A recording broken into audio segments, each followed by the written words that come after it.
Alright guys, check this out. This is Pure Grains. This is their Thai garlic chili flavor. I've done reviews on this before. I've done their lemon one and I've done their chipotle. The chipotle one's better than the lemon, but I still like the lemon. It's not horrible. But this one here is the Thai garlic, so we're going to do a quick review.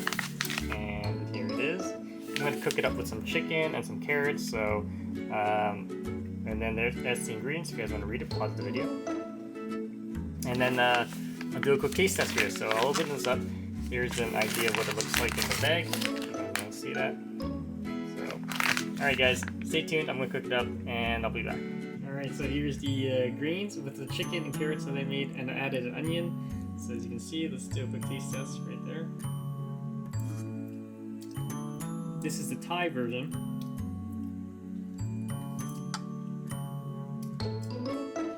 It's not bad. It's almost like a sweet chili sort of taste. Not bad, not too sweet though.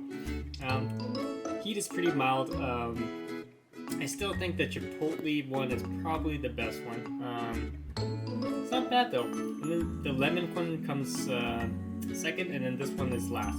So, alright, it's not bad. They're still pretty good. So, if you have any questions, comments, guys, please subscribe to the channel.